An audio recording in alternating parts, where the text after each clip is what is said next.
Okay, so for those of you who are watching this consecutively, this a continuation directly from where we left off, because that's Game Grumps style, that's how we do it. We're just trying to complete out the quests that we've already absorbed in our quest book before we start really focusing on doing either the Telvannis or the Morag Tong, which I think suits us more. And we should do the Morag Tong next, or the Thieves Guild, or the Temple. I feel like the Temple would be really interesting. Coming into Yes. the Imperial side of things exposes you to much different books than the others. Wow, that's a very strong spell trap there.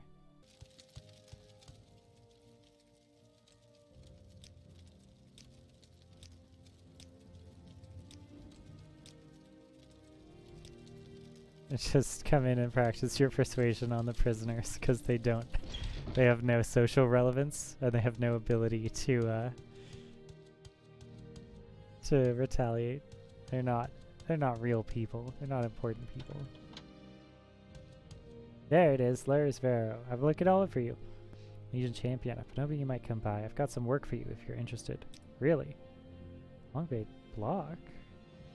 Not bad. I do need medium armor training. Actually. Yeah, no cap.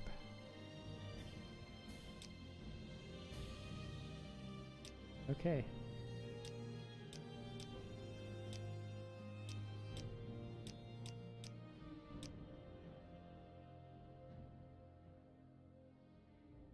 Careless travelers near Hilla Ode. Number of careless travelers been attacked recently. Seems there's a Nord near Hilla Ode who's been robbing the unwary. You happen upon him, take care of it. Of course, I'll be grateful if you took care of that problem for me. Huh. Okay. Guess working for the Imperials now.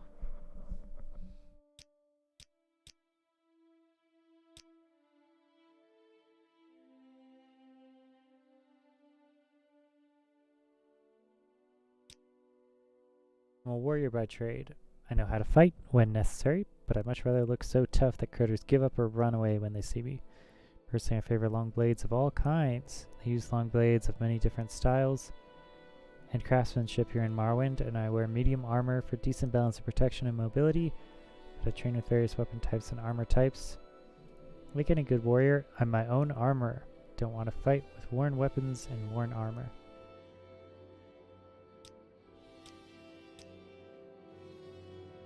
In the Empire, the Thieves Guild is old and powerful, but here in Morrowind, the Thieves Guild is young and weak. The old and powerful criminal guild of Morrowind is the Commander Tong. The Commander Tong doesn't like the Thieves Guild a lot, and the feeling is mutual. Okay. Through various channels, I've learned a bit about your situation, and I'd like to tell you a little story. And when I'm done, you can ask me some questions, and then maybe you might decide to go out and do some things. You might, and you might not. That's your affair. I also want to tell you about a nice present I think the Emperor wants you to have. I'm not sure where it is, but maybe you'll want to check back and see if I found it later, after you've done some things. Once upon a time, there was a bad magistrate who took gold from criminal organizations to reduce the sentences and fines of criminals. Everybody knew he was doing this, but nobody could prove it. Because even if it could be proved, the bad magistrate had important friends, and proof is not as powerful as important friends.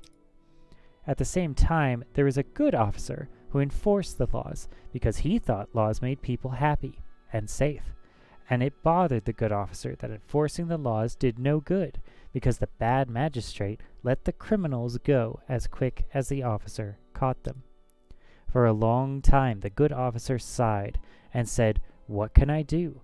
Because the bad magistrate has important friends, and nothing I can do will touch him." But then the good officer said, "Say, wait a minute.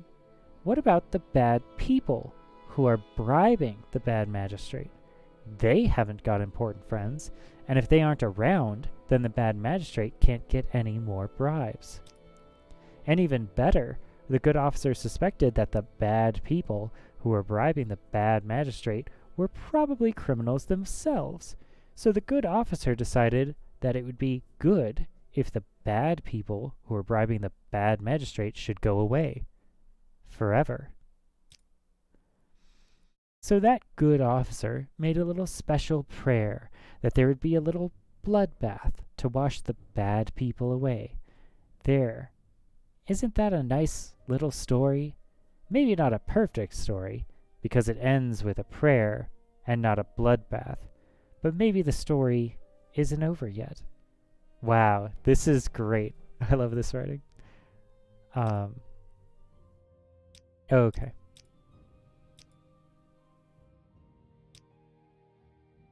Bad people. Oh, the bad people are the Kamana Tong. I thought everybody knew that. They are a criminal organization.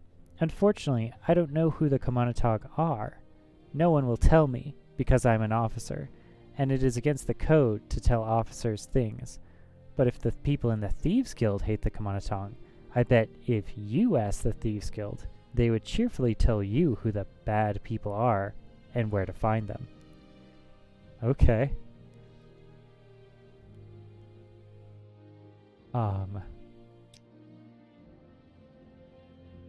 Bloodbath. The bad people in my story are 5 members of the Kamana Tong. I know they are a scout, a pawnbroker, a savant, a thief, and a smith, and that they are in Balmora. Unfortunately, I don't know their names, but maybe you can find their names and where to find them, and then maybe a story could have a happy ending, with a little bloodbath instead of a little prayer. Okay. Here's what I was thinking. I love the law. I love the Empire. I love the people I try very hard to keep safe. But sometimes, no matter how hard we try to keep the peace, sometimes there is going to be blood. I think you know what I'm talking about. That's why I asked for you to do this bit of work, if you're willing. Nice present. What is the nice present from the Emperor? I'm sure I don't know. I think it's supposed to be a surprise. And, as I said, I'm not sure where it is, but I might find it any time. So check back and see if I found it. Later, after you've done some work. This is very good. This is the type of writing that makes Elder Scrolls great.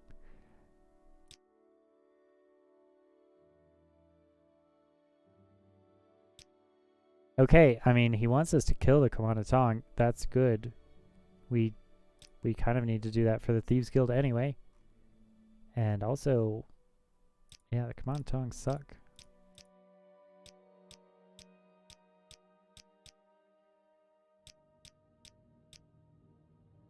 I want to know who that magistrate is. I bet it's the Halalu magistrate for here. Huh.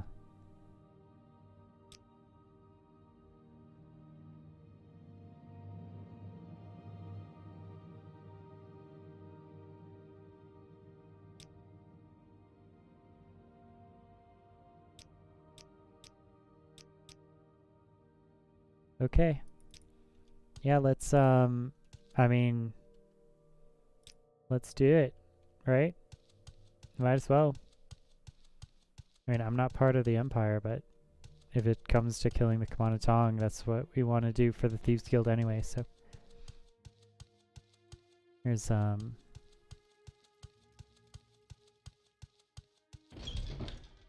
like a good way to do that. And it'll let us drop off some stuff.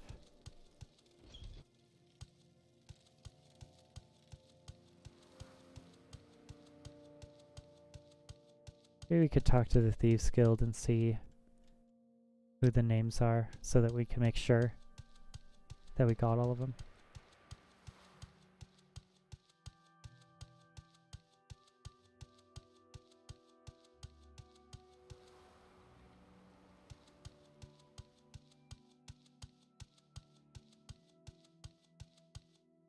I also wonder if Frenzy works the way that it did in Skyrim, where if you cast Frenzy on someone, they'll attack their friends first. Which is one of the things I love the most about being a stealth mage, is the illusion is very strong. It's a great, great class.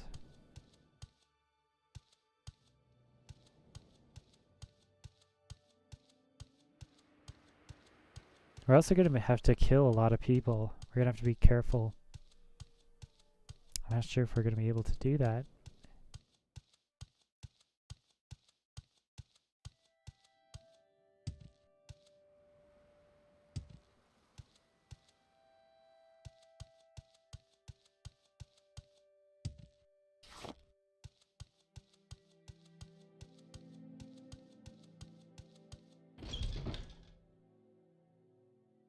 Hey.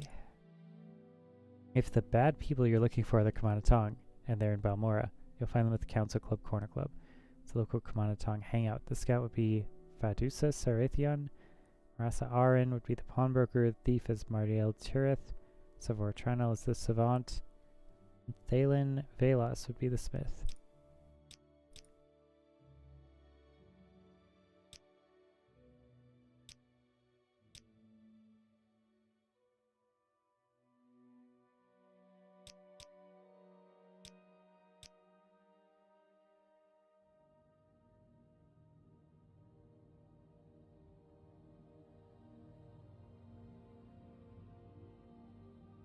Astren is the real power behind the Kamanatong.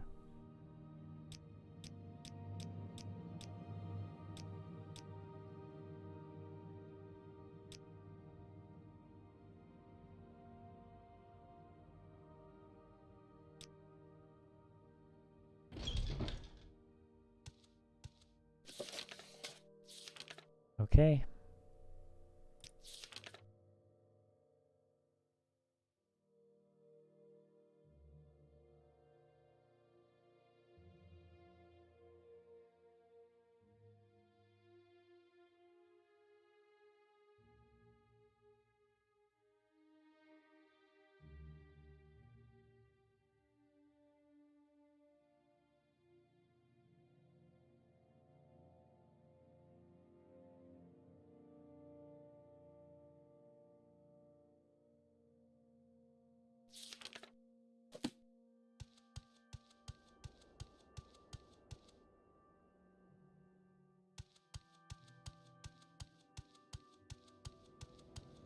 Alright, let's go drop this stuff off, and then let's murder a bunch of thieves.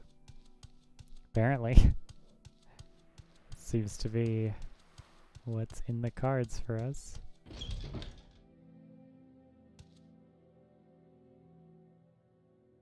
Yeah. To put down probably this, because it's light armor. And this, also light armor. Keeping these.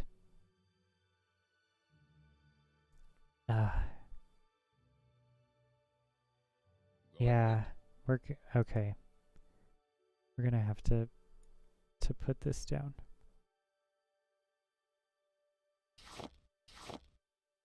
It's just too heavy. We really can't, in good consciousness, get away with having all this on our person. If we're going dungeon diving in a Dwemer ruin, it's probably not gonna work out for us.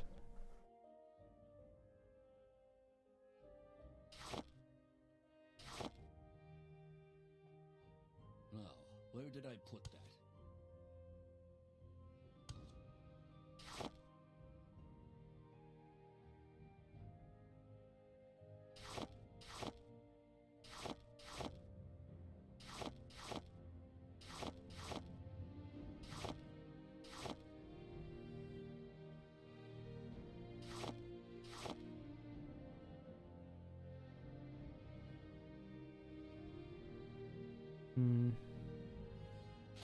Yeah, let's put that down there too. Okay. We need to rest. Gosh. Go ahead. Alright. Save. Save.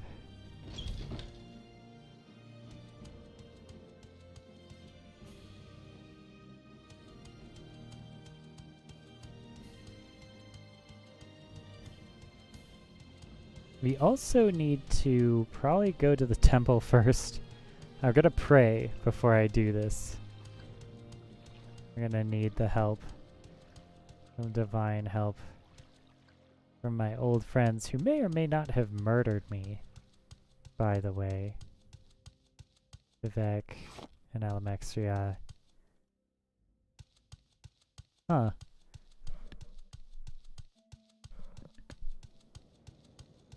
Yeah, I am genuinely curious about what happened here.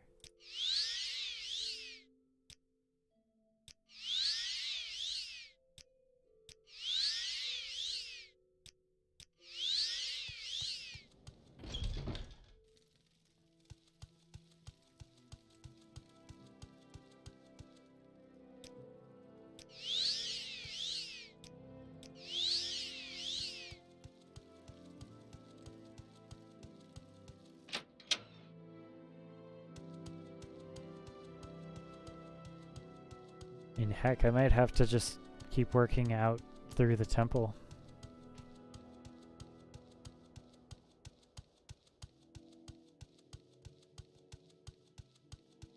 I'm listening. Go ahead. Is my frenzy...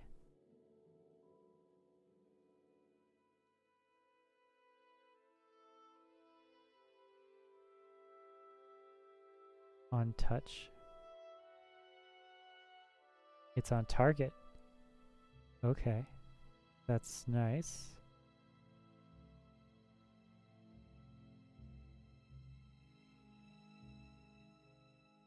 $25 to $50. Not bad. A lot of frenzy there. Solution is pretty great.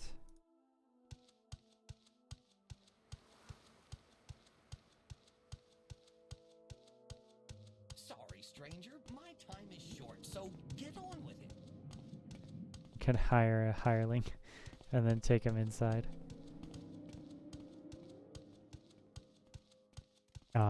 It could summon a bunch of stuff, actually. Quickly, Outlander. I haven't much time. Hey. You again. Yeah.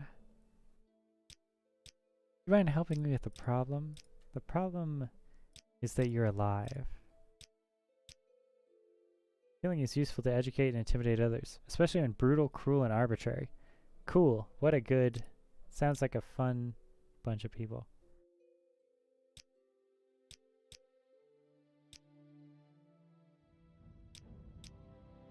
Alright, so Thanian Velas.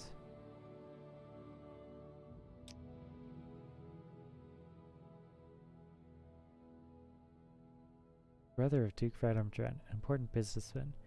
Brave and loyal to his people and our rightful homeland. So a little bias. He's the person that's behind the Kamanatong. Is he from House Dress? Or is he from Halalu?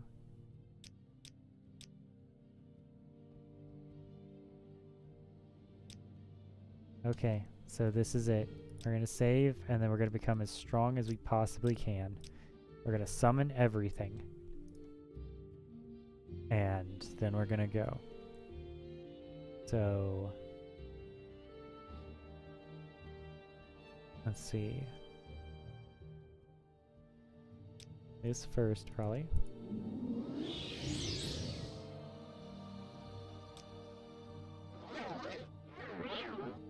And now the rings.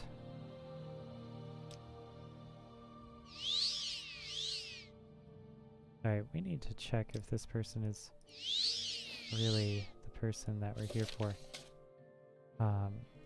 Larius Valo.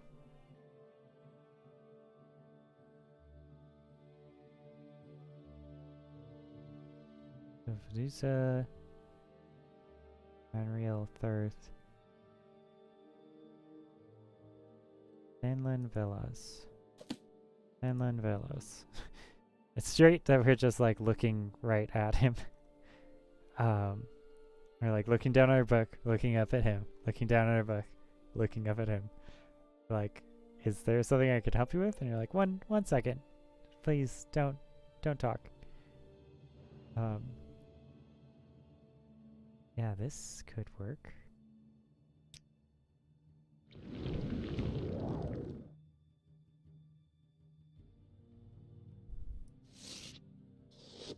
Nope. That's okay. I wonder if I can cast it from my...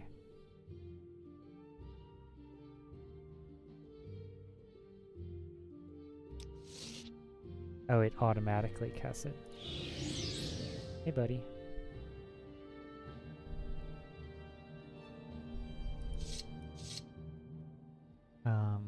We have so much more. But maybe we can just frenzy him. 15. 15.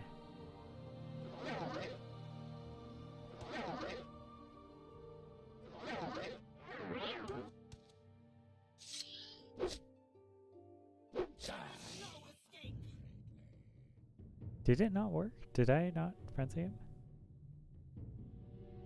Maybe is it too high?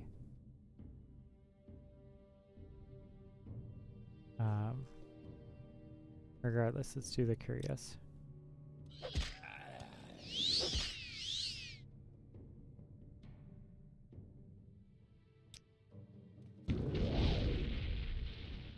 Oh wow, all of his friends are here? Okay. That's interesting.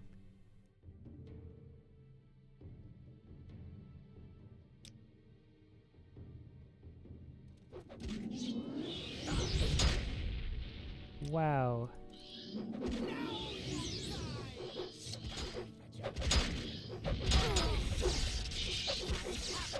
Okay. That's a lot of damage coming at me. I guess this?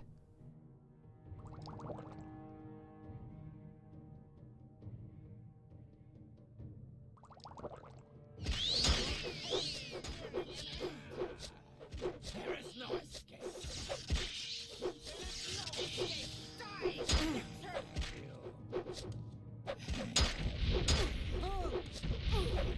Okay. Is approaching.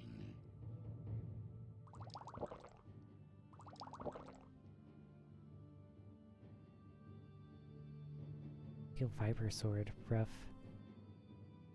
Hmm.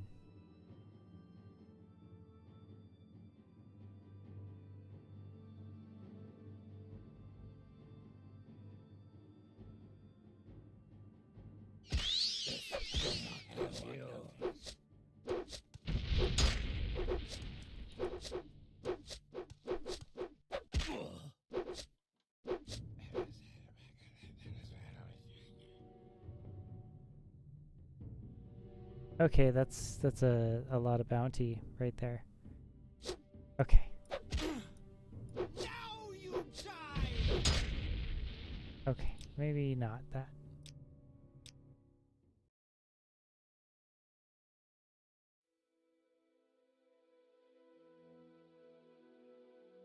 Does he not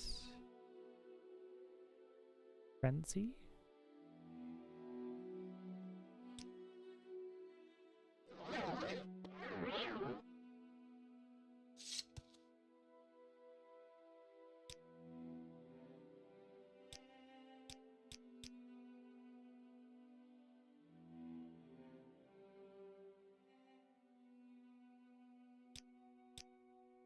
Bothersome creature.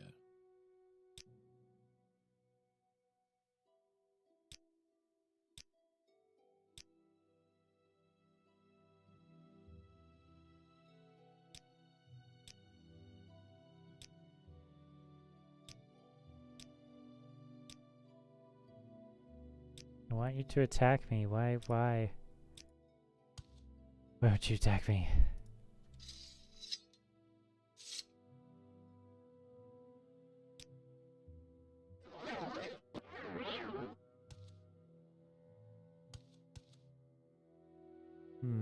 25 doesn't seem to work.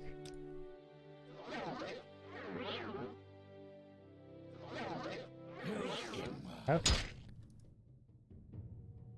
Okay. So, yeah, now we don't have one. Now we can do all of the things. We're actually in the middle of combat already, so we don't have a lot of time and energy to do this.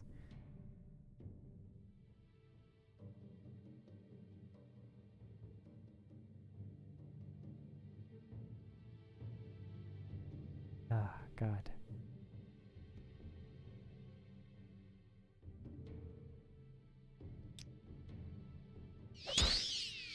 Okay, that's a huge amount of damage.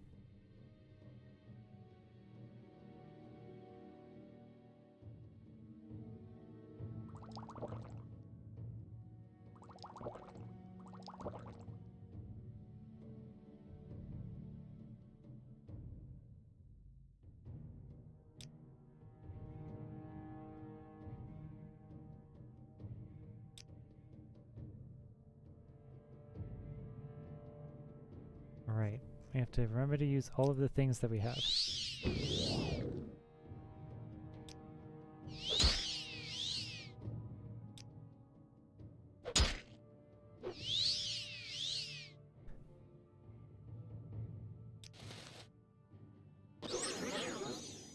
Okay, that's what we wanted. We should have been using that the whole time. He has a Dwemer axe. That's pretty cool.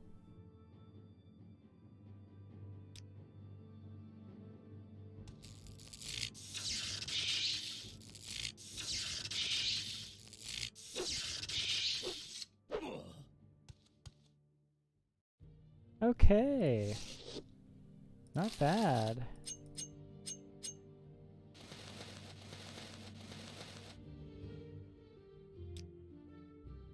Okay, close. Magicka potions, maybe? Well, I guess... Yep, we have no bounty. So maybe that is what Frenzy does. Get their reputation really low to you, and then try to Frenzy them.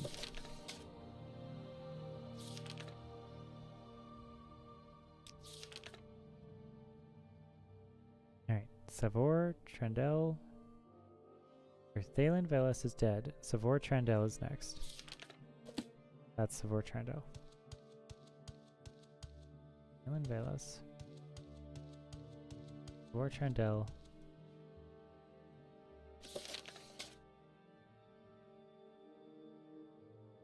Mariel Third. Badusi Satheron. Badusi Satheron. Not her. And this Mario Thirth, yes. Okay, so that is her. I don't have a lot of patience for questions, Outlander. 1 second. I'll get to you later. Oh, did it freeze? No, I think it did freeze.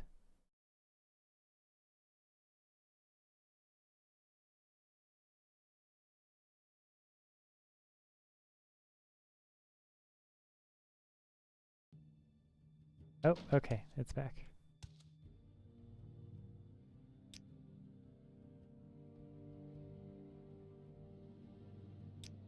Actually, I probably shouldn't do that. Because of the buffs. Luckily, we still have some of them. But...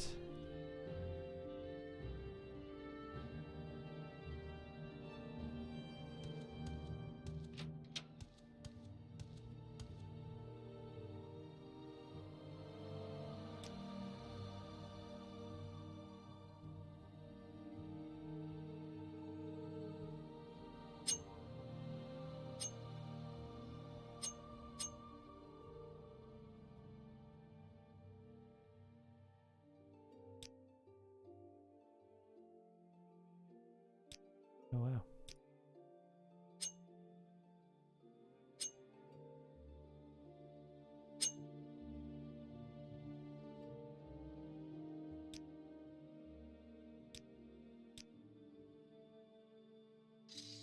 Be friends with you. Speak Do a quickly, little Outlander, or business. go away.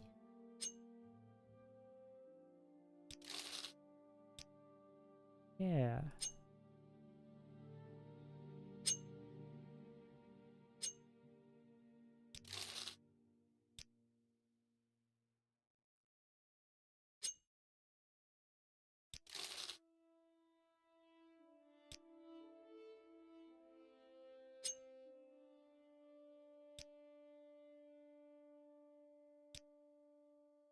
Yeah, what about killing and murder? Killing is justifiable when you can get away with it, and it serves your purposes. You don't say. Really? Wow, because we're, well, I hope that you'll be around for a little demonstration that I'll have in just a second here.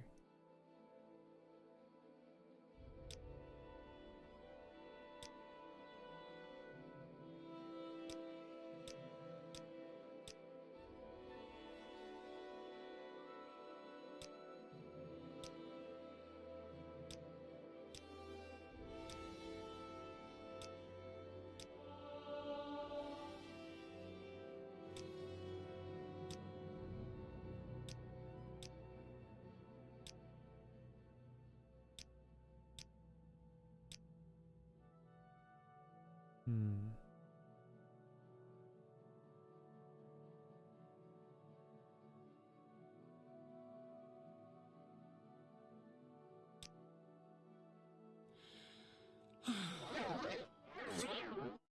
Oh, that worked.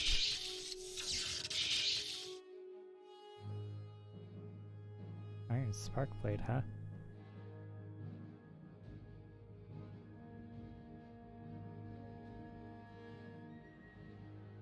Trying to think what is my highest damage output, and it's probably this. 30 points on touch.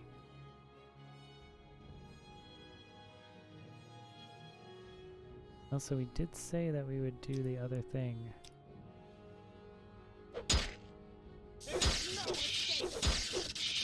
I'm just missing. Oh god. Okay.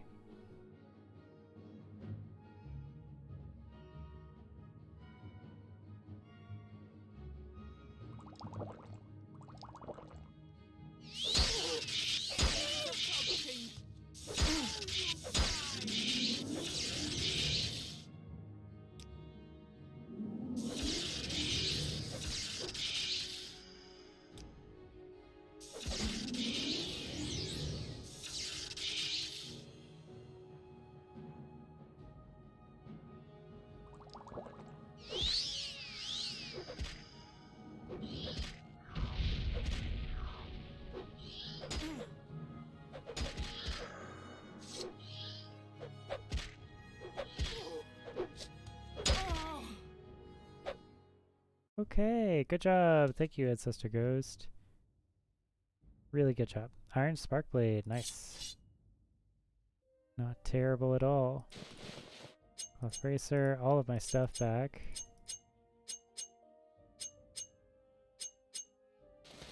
Expensive pants, expensive amulet. Niche leather. Cloth Bracer, right? 20? Okay, well. Alright, Mirandel Thirth. And we're over encumbered, of course we are.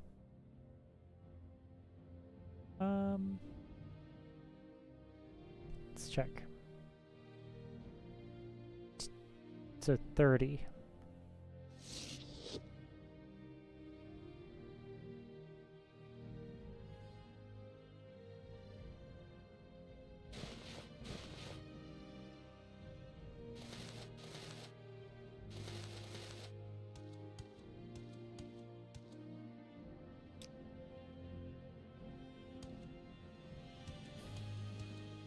Alright, Mirandel Thirth.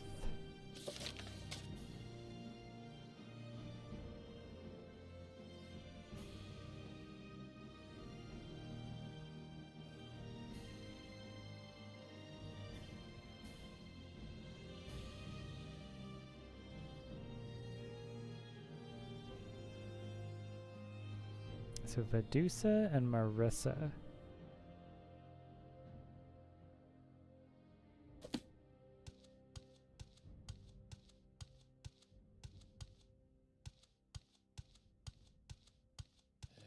That one and that one. Speak, traveler. And how many of them are there?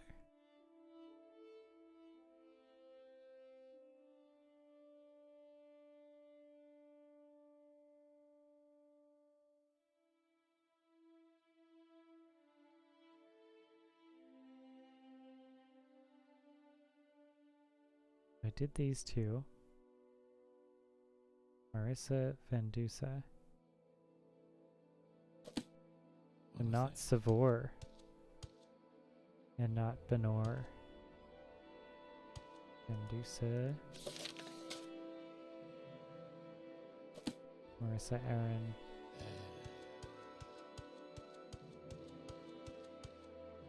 Valen, Velas.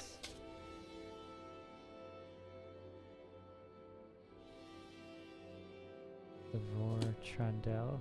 Savor Trundle is here. Yeah, so him. Absolutely him. Make it quick, Outlander.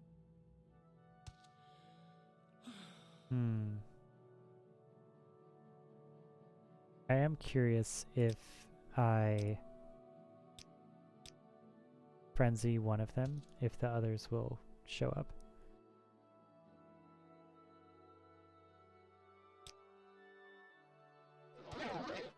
There's someone watching me. I can't have you. Okay, so they do. You will die. This is the end of you, Swit. Gosh, always calling me a Sawit.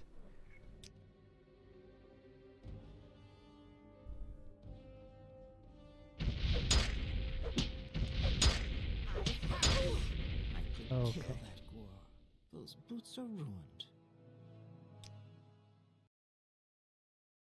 Wow.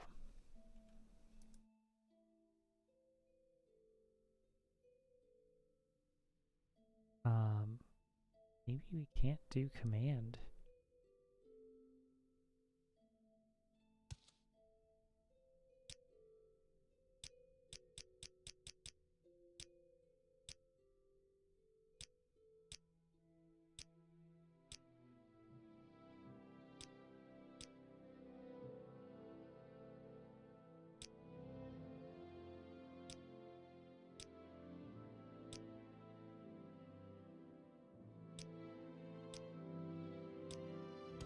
There is someone watching me. I can tell.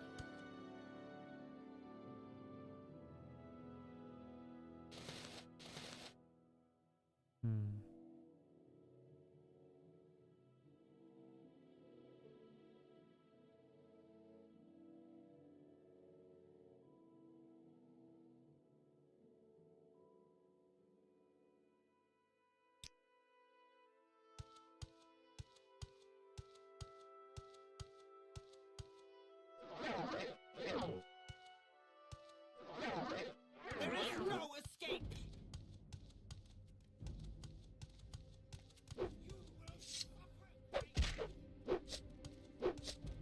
Takes a while to get that up and running, doesn't it?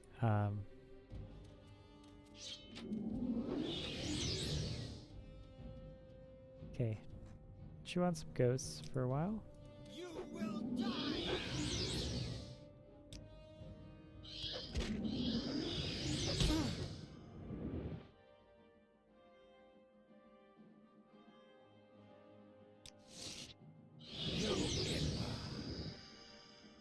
My own personal army of summons. Not bad. Have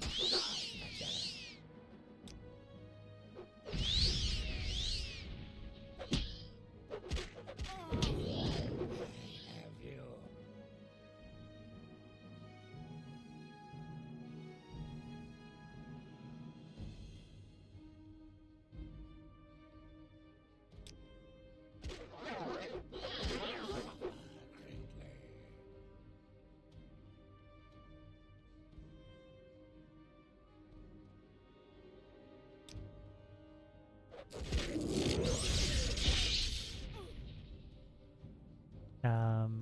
guess lightning is probably better than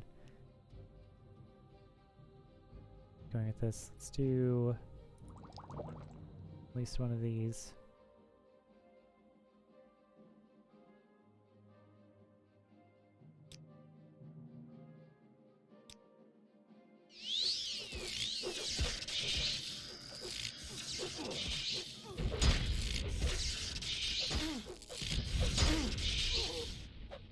Yeah. Big magic. Let's go. Guess we have to actually use the thing we're good at, huh?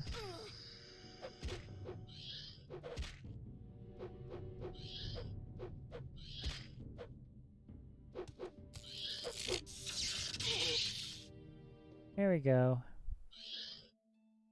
Okay. So that was a bloodbath. That was Endo Thirth. Yep.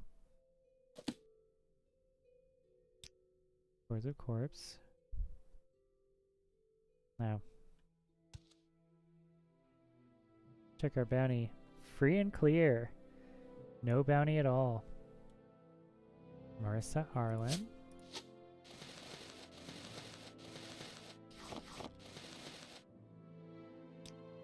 So,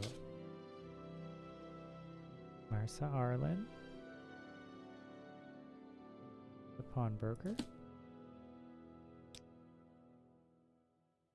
Medusa. Steel Viper Sword. Not bad. Medusa. Dartheon. The Scout.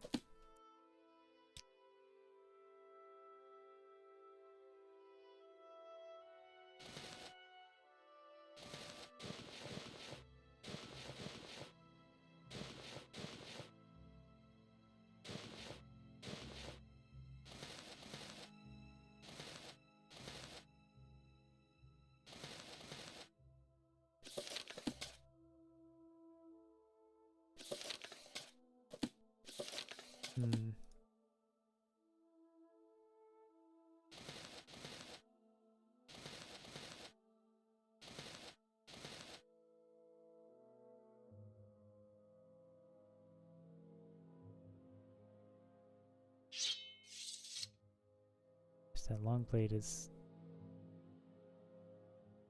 very heavy. 20.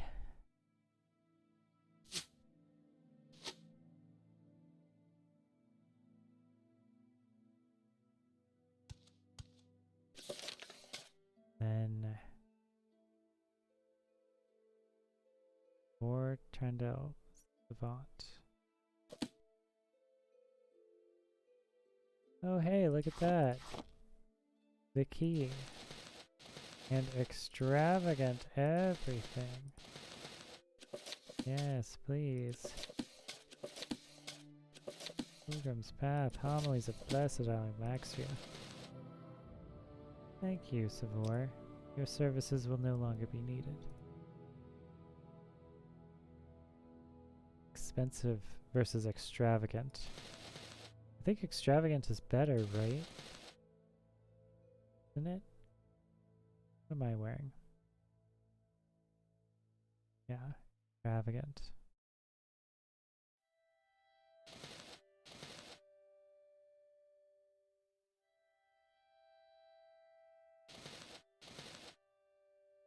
£30 for these shoes. I can't believe that.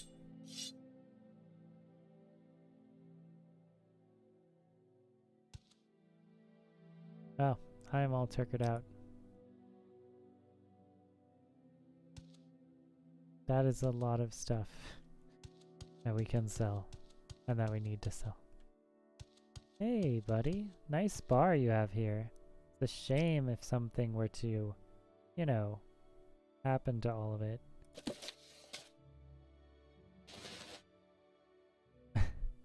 It's great that he just saw me kill all these people and now he doesn't sell me. Like, oh, I don't buy that. Like, huh.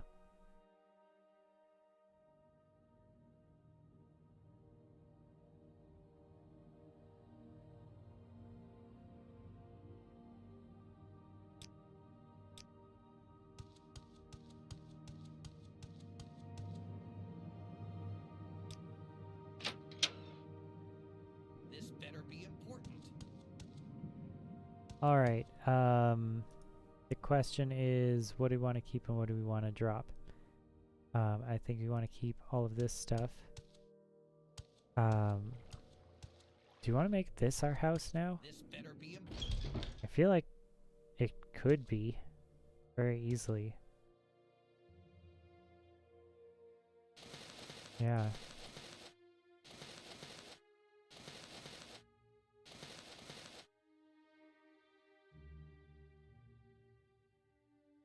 I feel like very easily we could turn this into our house. What is taking up so much of our weight? Is it lockpicks? Potentially. 3 torches.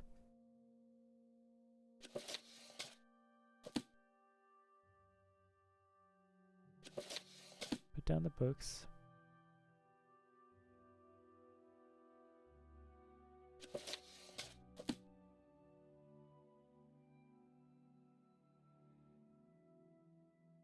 Can sell all these.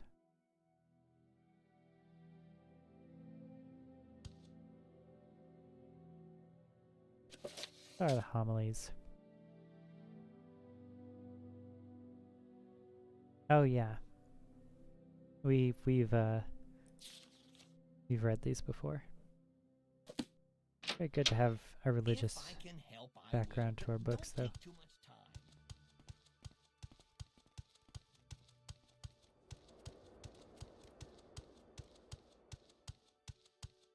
You can sell the torches. Try to find something.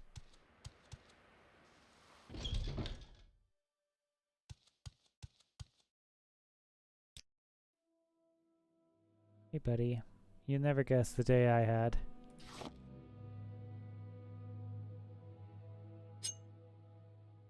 Doesn't buy that item. But you do buy this, don't you?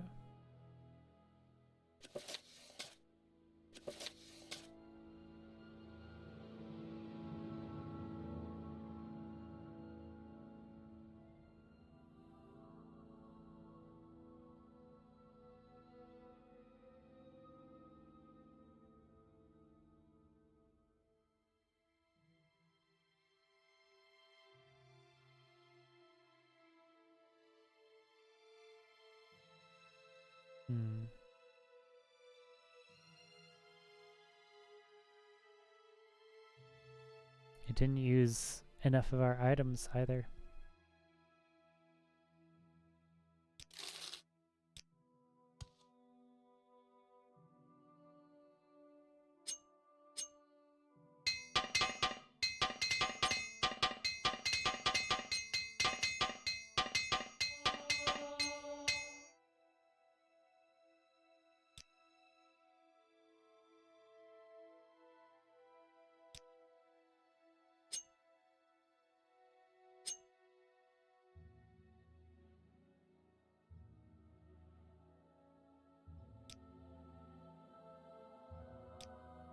Oh, really?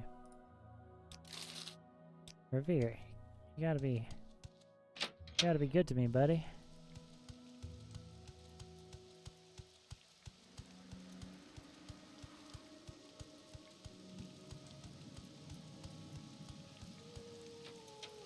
Yeah, maybe we should move out of that skooma den and move into the Kamana Tong's room down there. Considering that's our place now. We took it from them.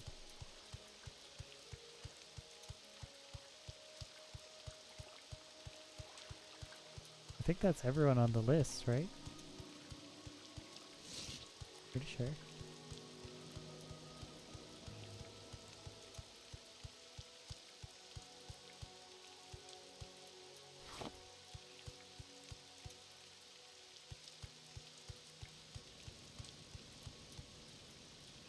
See.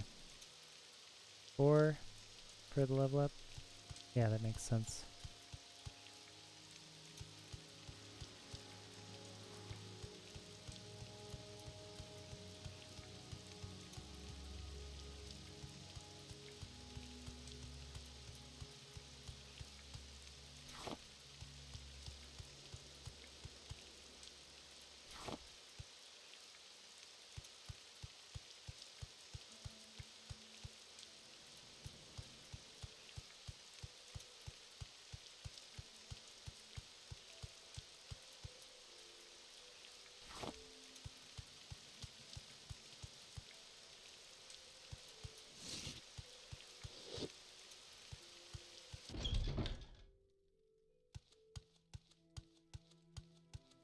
Hey guys. Don't mind me, I just completely murdered everybody. Wiped out a Thieves Guild hideout single-handedly. You know, no biggie.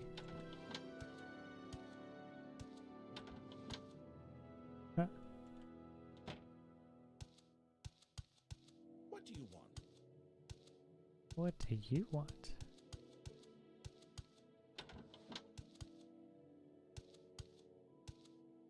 What's this about?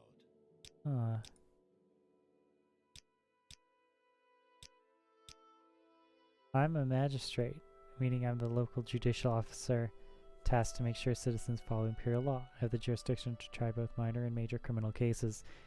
I guess that is the person that we just took out all of the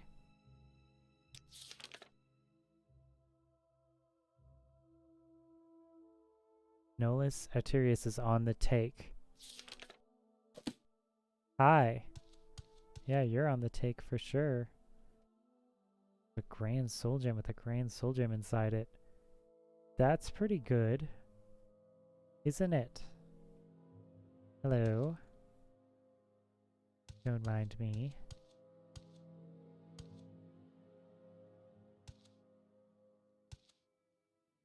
Okay, let's save first.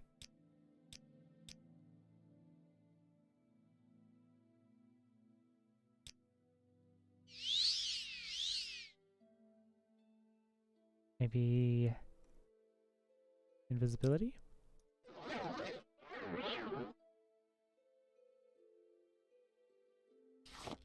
Oh my god, yes. Oh, yes. Look at all that money. And thank you for the soul gems, sucker. Alright, we're gonna save. I hope he doesn't arrest us also. Yes, this is about that work I mentioned. It is. I see everything's been taken care of, and remarkably enough, without creating any problems of a legal nature. You are far more discreet than I had hoped. You're far more discreet than I had hoped. I'm so glad I found this nice present from the Emperor. Here, it seems to be a ring. A very nice ring. There was no note with it, I'm afraid, but I'll let the Emperor know that you've received it. I'm sure he'll be pleased. And also, from me, because of your exceptional discretion, take this special volume from my own library, with my compliments. Ring of Surroundings, and the biography of Wolf Queen. Nice. So he clearly loves the political intrigue. That's why he has the Wolf Queen. Baron Zaya. Ring of Surroundings. Let's check real quick to see what that is. Chameleon. 15 to 30 for 30 seconds. Nice. The biography of the Wolf Queen. Speechcraft increase. Excellent. We're getting lots of personality increases here. Alright. By Qatar Ariphanes. Few historic figures are viewed as unambiguously evil. But Potema, the so-called Wolf Queen of Solitude, surely qualifies for that dishonor.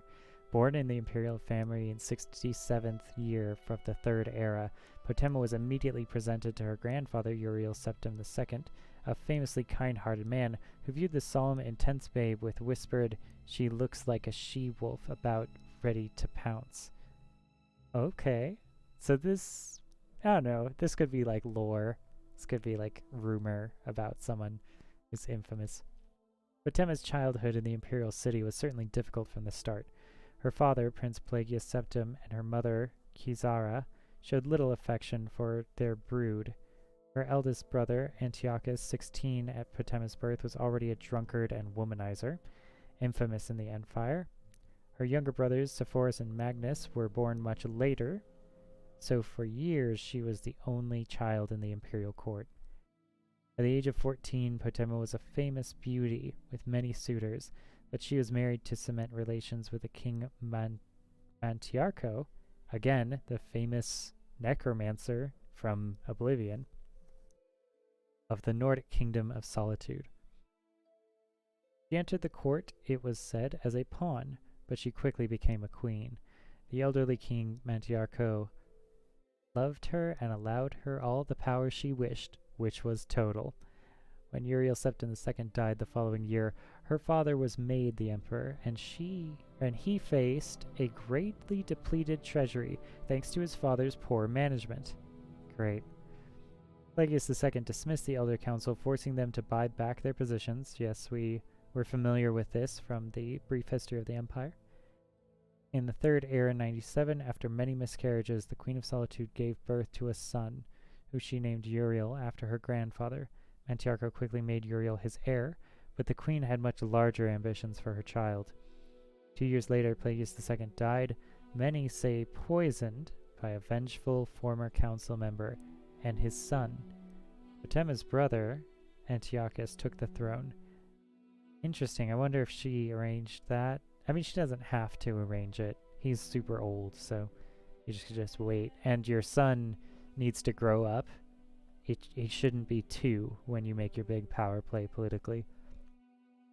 It was in her best interest to wait. Whether or not she did I have no idea. Potema's brother Antiochus took the throne at age 48. It could be said that Antiochus's wild seeds had yet to be sown. I'm not sure what that means.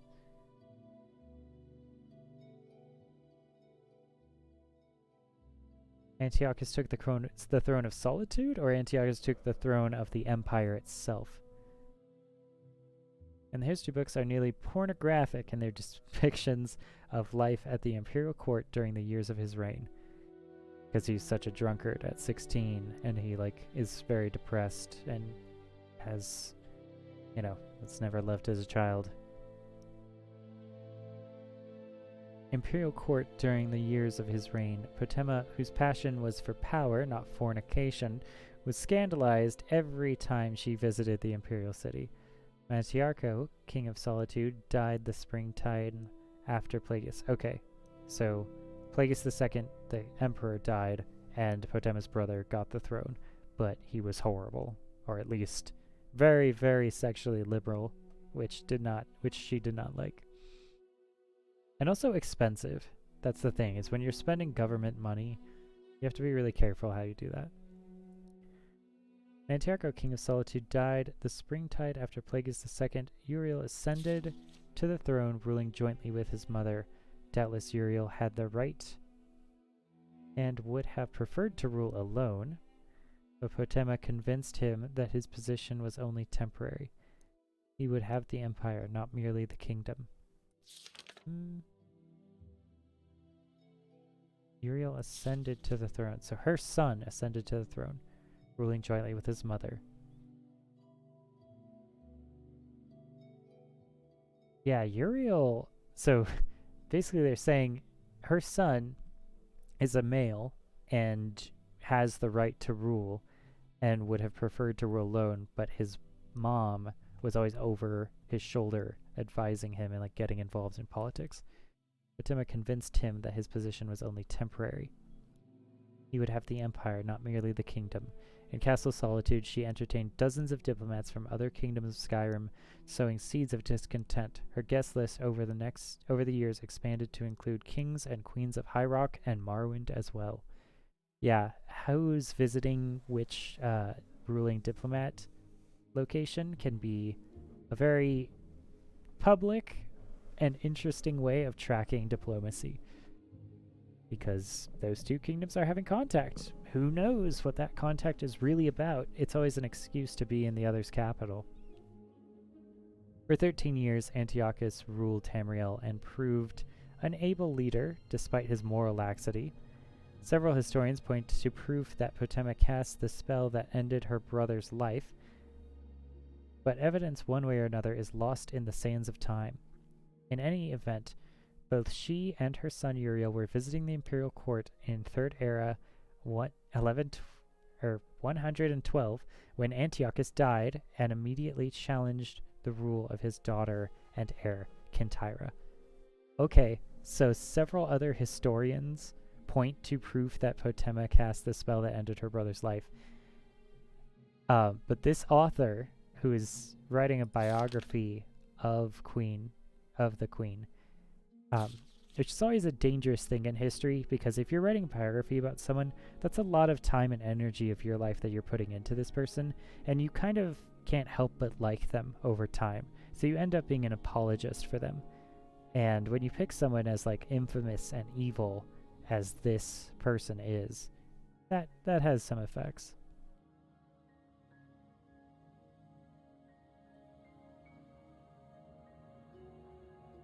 In any event, both she and her son Uriel were visiting, Potema's speech to the Elder Council is perhaps helpful to students of public speaking.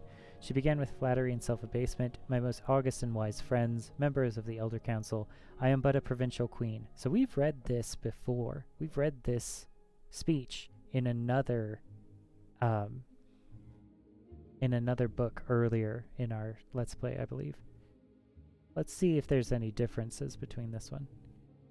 I am but a provincial queen, and I can only assume to bring the issue what you yourselves must have already pondered. She continued on to praise the late emperor, who was popular ruler despite his flaws. He was a true septum and a great warrior, destroying, with your counsel, the near-invincible armada of Pyrandia? It's that, the High Elves, I believe. I'm probably echoing what I said last time. But little time was wasted before she came to her point. The Empress Magna unfortunately did nothing to temper my brother's lustful spirits. In point of fact, no whore in the slums of the city spread out on more beds than she. Had she attended to her duties in the imperial bedchamber more faithfully, we would have a true heir to the empire, not the half-wit milksop bastards who call themselves the emperor's children. Okay, so not attacking the empire, the emperor himself, who is really the one who is like, very sexually deviant, but instead going after the empress, which is much easier to criticize. This shows up a lot in like the end of the Chinese ruler for communism that I'm blanking on the name right now.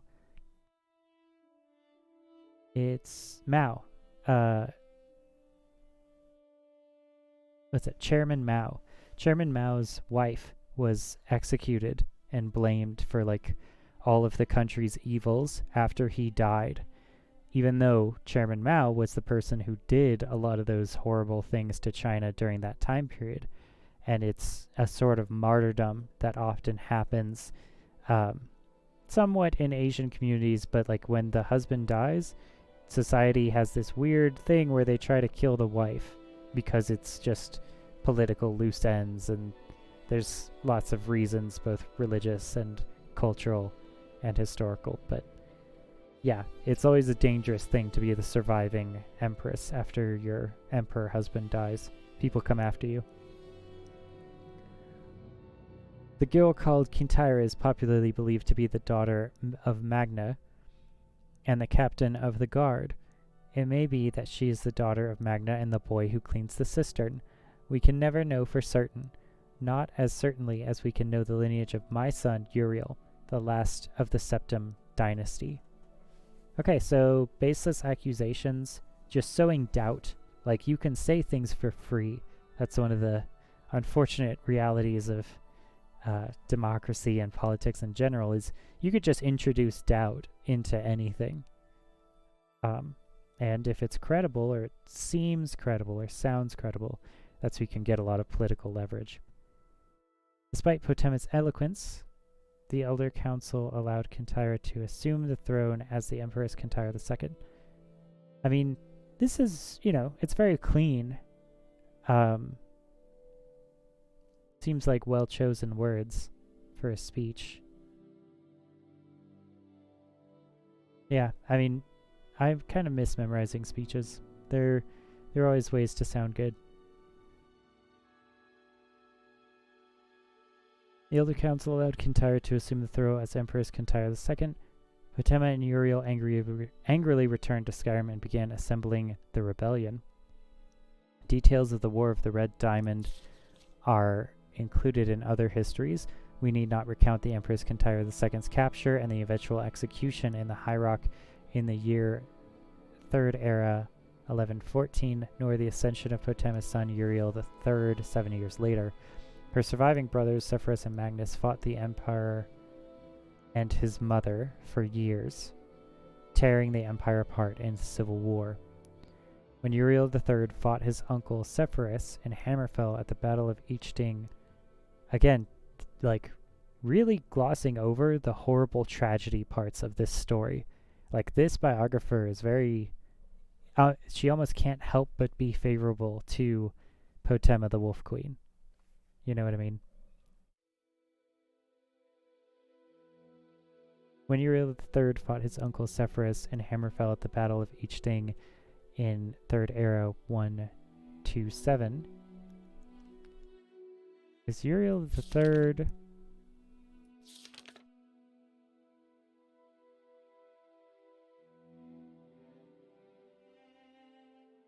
her son?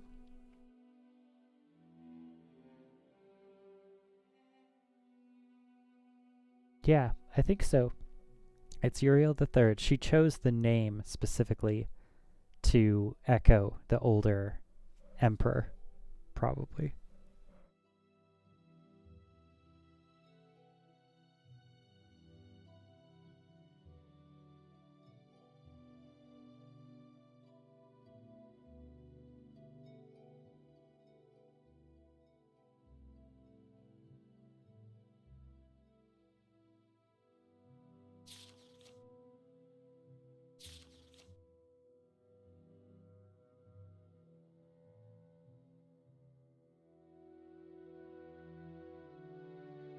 Okay.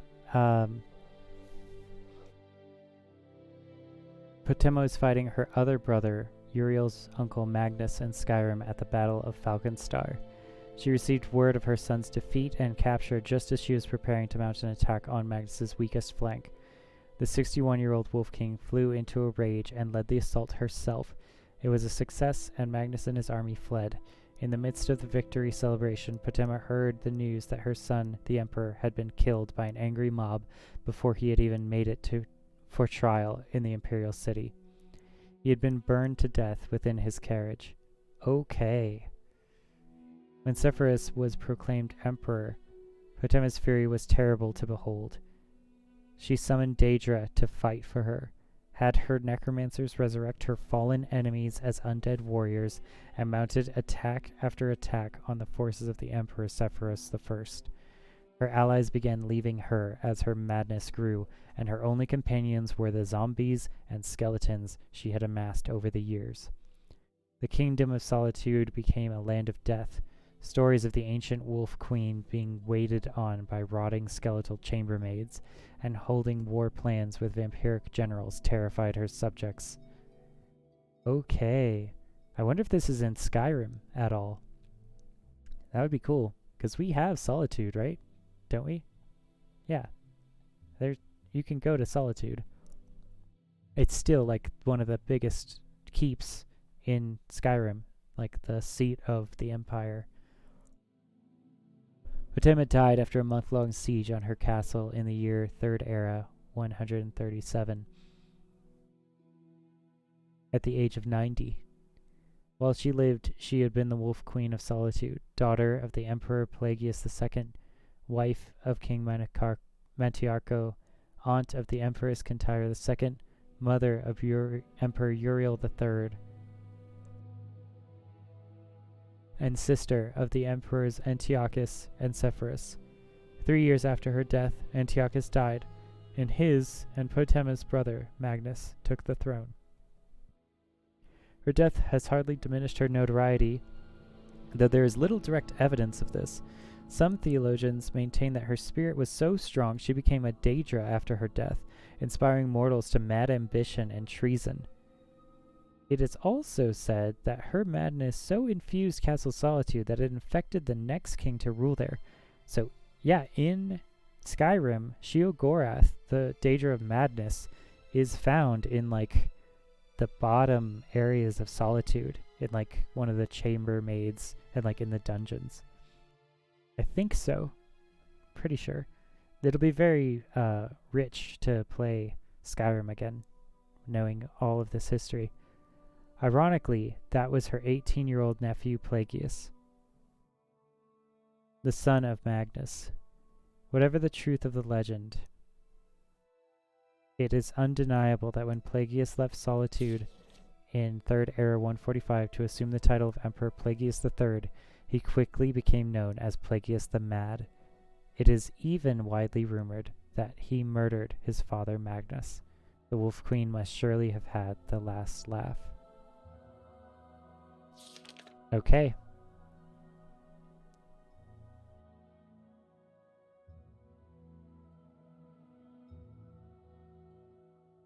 Yeah.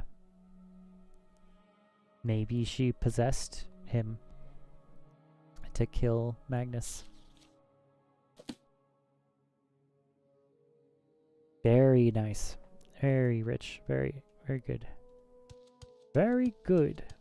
Very good story.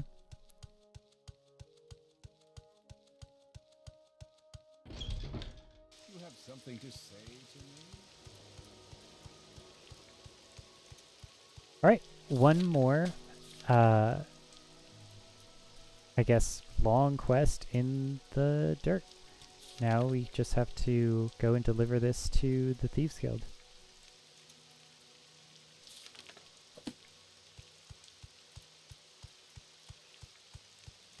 Interesting that he's the lead, one of the savants of the Kamana Tong is a servant in the Nero House Manor.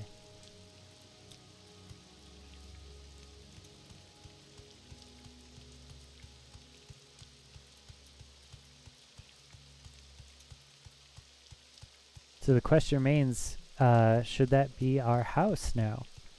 Our player house? Because it's full of loot. And we did earn it by killing them all.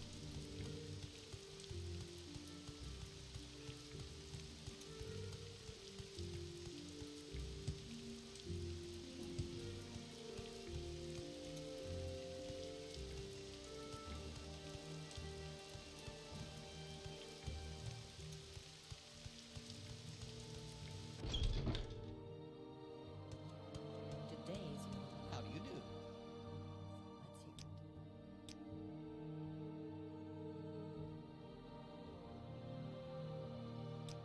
let's hear Sorry, I need to check who gave me this quest.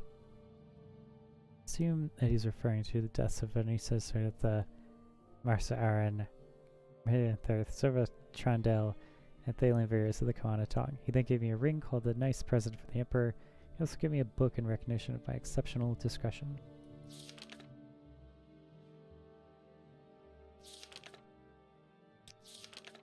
Sugar Lips of BC.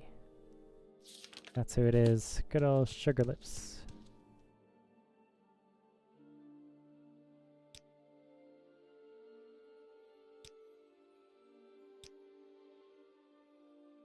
Get a Fat Legs drop off on Hilla Ode. Frazadzir won't give you the Dharma artifacts. Find them and return them to Habisi. Must bring Habisi a dwarven goblet, a dwarven bowl, and a dwarven tube. Fat Legs drop off. Oh. Okay. It's weird that they're giving us jobs before I get the quest. Yes, Habisi likes this very much. Habisi pays you well for this key. 500 gold. Not bad. Okay. Damn it. Okay, well, now that we're here and we have it, let's at least figure it out. As he's no good friend of Habisi, stole Dwemer artifacts from the guild.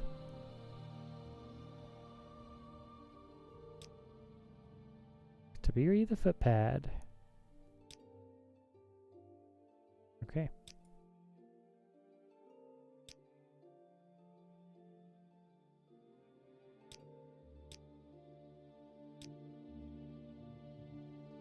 Southwest of Pelagora.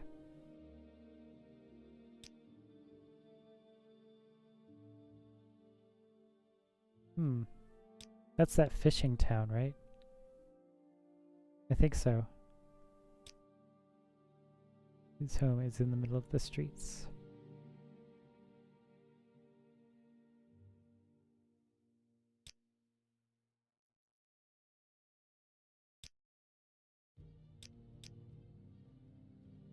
Okay, I think that's it. We're gonna call it here for today. I'm listening.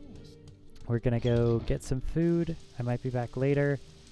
I might not do more videos for a while, considering I have to work on college things, but after that, should be back to the project.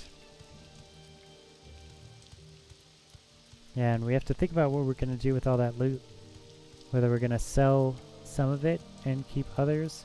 I think we have to get rid of the common clothes for sure. Alright, bye!